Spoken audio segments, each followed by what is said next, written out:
All in one Sunil Khare YouTube channel में आपका स्वागत है। दोस्तों, आज रविवार है और आश्विन शुक्ल पूर्णिमा तिथि है। आज उत्तरा भाद्रपद नक्षत्र है। राक्षस नाम संवत्सर है 2079। आज का जो पावन पर्व है वो है शरदोत्सव, शरद पूर्णिमा। और आज व्रत की पूर्णिमा है, इसे कोजागरी व्रत भी कहते हैं। आज महर्षि वाल्मीकि जयंती है। आज से कार्तिक स्नान प्रारंभ होता है। तो भक्तों, आज शरदोत्सव मनाया जाता है धूमधाम से। और अगर हम सतयुग की बात करें तो आज ही के दिन शरद पूर्णिमा के रात्रि काल में चंद्रमा 16 कलाओं से परिपूर्ण होता है और इसे ही अमृत काल जाना जाता है। और इसी समय महालक्ष्मी का प्रकट हुआ था, प्रकटोत्सव मनाया गया। कहते हैं समुद्र मंथन के समय पे वैभव की लक्ष्मी महालक्ष्मी प्रकट हुई थी और इसलिए भी यह त्योहार जो है सनातनियों के लिए एक अमृतमयी पर्व बन जाता है। एक मान्यता और है कि शरद पूर्णिमा के दिन माँ लक्ष्मी भगवान विष्णु के साथ गरुड़ पर बैठकर पृथ्वीलोक में भ्रमण करने के लिए आती हैं। माँ लक्ष्मी भक्तों पर अपनी कृपा बरसाती हैं। मान्यता है कि जिस घर में अंधेरा है या जो सोता रहता है वहाँ माता लक्ष्मी दरवाजे से लौट जाती हैं। माँ लक्ष्मी की कृपा से लोगों को कर्ज से मुक्ति मिलती है। यही कारण है कि इसे कर्ज मुक्ति पूर्णिमा भी कहते हैं। शास्त्रों के अनुसार इस दिन पूरी प्रकृति माँ लक्ष्मी का स्वागत करती है। इसे कहते हैं कि इस रात को देखने के लिए समस्त देवता गण भी स्वर्ग में जागते हुए और पृथ्वी पर विचरण करने आते हैं, ऐसी मान्यता है। और आज के दिन भगवान श्री कृष्ण ने महारास लीला की थी, इसलिए व्रज में इस पर्व को विशेष उत्साह से मनाया जाता है। इसे रासोत्सव या कौमुदी महोत्सव भी कहते हैं। आज शरद पूर्णिमा के दिन अपने आराध्य देव को श्वेत वस्त्र, श्वेत आभूषण आदि से सुशोभित करना चाहिए। आज गौ दुग्ध की खीर में गौघृत मिलाकर अर्धरात्रि तक खुले आकाश में रखना चाहिए। आज अर्धरात्रि में चंद्रमा को अर्घ्य देकर के खीर का नैवेद्य अर्पण करें। शरद पूर्णिमा की रात्रि में चंद्रमा की चांदनी में अमृत का निवास रहता है और ऐसी मान्यता है कि आज का चंद्रमा जो है इस समूची पृथ्वी पर जीवनदायिनी महाशक्ति अमृत की वृष्टि करते हैं और इससे मानव जीवन सुखी और समृद्ध होते हैं और स्वस्थ रहते हैं। आज के दिन रात्रि में श्री सूक्त, लक्ष्मी सूक्त और लक्ष्मी स्तोत्र का पाठ करना चाहिए। आज रात्रि को लक्ष्मी जी की आराधना करने का विशेष महत्व है और इससे स्थायी धन संपत्ति वैभव आपका जो है स्थिर बन जाता है और आप कभी निर्धन नहीं होते।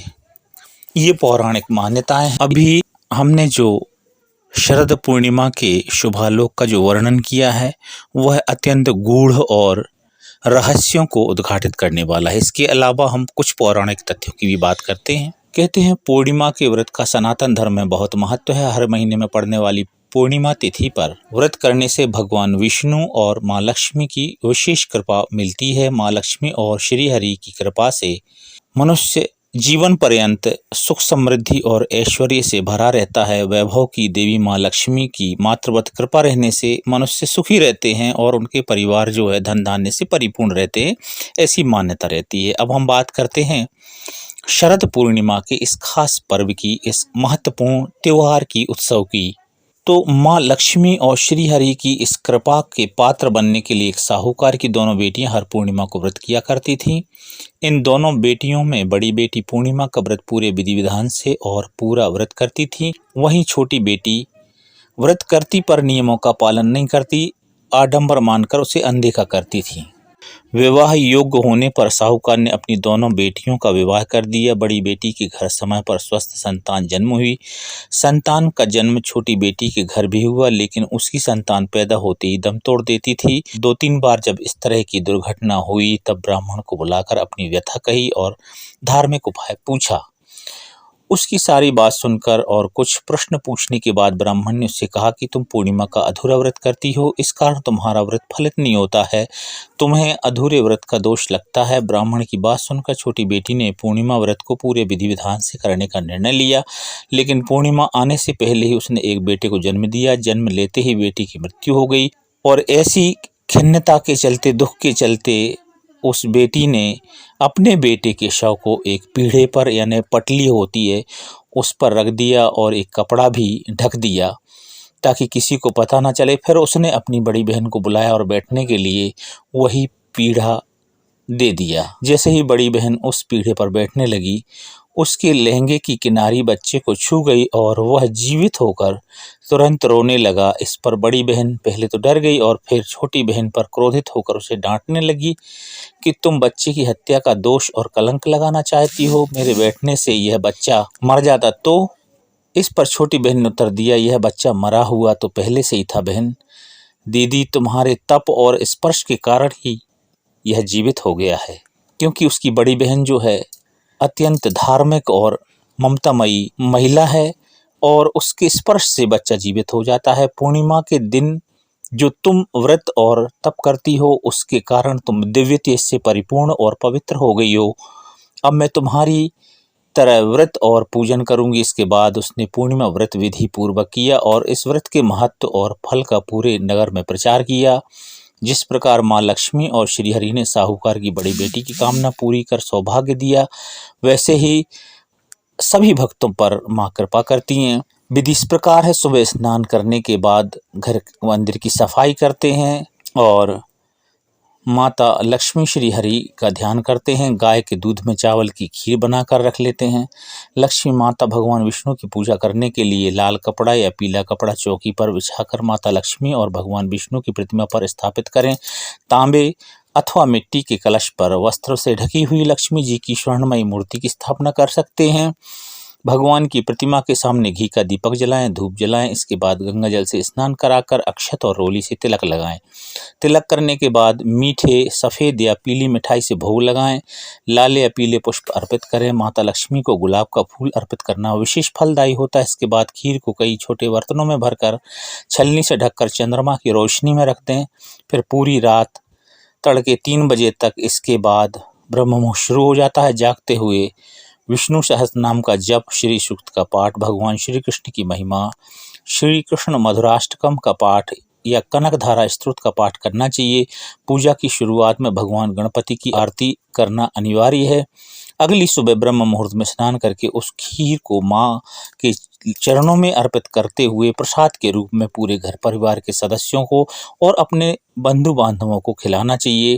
कहते हैं यह खीर जो है अमृतमयी हो जाती है और मनुष्य को आजीवन शांति और नैरोग्य प्रदान करती है। इस प्रकार जगत पालक और ऐश्वर्य प्रदायिनी की पूजा करने से सभी मनवांछित कार्य पूरे होते हैं और इस तरह से कर्ज से मुक्ति होकर सुख धन धान्य से परिपूर्ण होता है ऐसा परिवार। ये तो बात हो गई पौराणिक। अब हम बात करें मान्यताओं की। स्थान दर स्थान इनमें विधियां बदली हुई हैं। यहाँ बात करें हम कुछ मध्य प्रदेश के ग्रामीण क्षेत्रों की, तो यहाँ पर मूलतः यहाँ पे माँ लक्ष्मी के स्थान पर तुलसी माता की स्थापना की जाती है और भगवान विष्णु के स्थान पर लड्डू गोपाल यहाँ पर आते हैं और उनकी पूजा यहाँ पे संपन्न होती है। तो एक सांकेतिक रूप में ये बदलाव होते हैं। इसके बाद यहाँ प्रसाद में मूलतः 1.5 पाव मावा बनाया जाता है और उसमें 1.5 पाव ही शक्कर मिला करके और 6 लड्डू बनाए जाते हैं। उन लड्डुओं में एक लड्डू भगवान श्री विष्णु हरि का होता है और एक लड्डू माँ लक्ष्मी का होता है या माँ तुलसी का, और इसके बाद एक लड्डू पति का और एक लड्डू सखी का होता है। इस तरह से 4 लड्डुओं का भाग बन जाता है और 5वें लड्डू में 4 हिस्से किए जाते हैं। तो उसमें भाग जो है गौ माता का, गर्भवती स्त्री का, एक कुंवारी कन्या का और एक ग्वाल का होता है। तो ये इस तरह से उन्हें विभाजित किया जाता है और एक व्रतधारी महिला का लड्डू होता है। तो इस तरह से इन 6 लड्डुओं का वितरण सुनिश्चित किया जाता है और इन्हीं लड्डुओं के भोग के साथ कुछ एक भक्त लोग जो है खीर इत्यादि भी बना लेते हैं और उसका उपरोक्त पुराणोक्त अनुसार जो है उपाय भी कर लेते हैं। और ऐसे पूजा संपन्न करने के बाद और ये जो हिस्सा होते हैं लड्डुओं के, वो बिल्कुल पूरी सावधानी पूर्वक सखी सहेलियों को, भगवान को, पति इत्यादियों को वितरित किए जाते हैं। और यहाँ पे पौराणिक तथ्यों की बात करें तो उसको भले लागू नहीं किया जाता है, पर कमोवेश एक अद्भुत श्रद्धा यहाँ पे इस पूजा पाठ के माध्यम से जो है दिखाई पड़ती है। और भारत ग्रामीण की संपूर्ण महिलाएं इस पावन त्योहार को बड़े धूमधाम से और चाव से मनाती हैं और निश्चित तौर पे उन पर श्री हरि और माँ लक्ष्मी की कृपा बनी रहती है। और all in one Sunil Khare YouTube channel की तरफ से संपूर्ण विश्व की मानव जाति पर भगवान श्री हरि और वैभव की देवी माँ लक्ष्मी की कृपा सदैव बनी रहे। ओम लक्ष्मी नारायणाय नमः।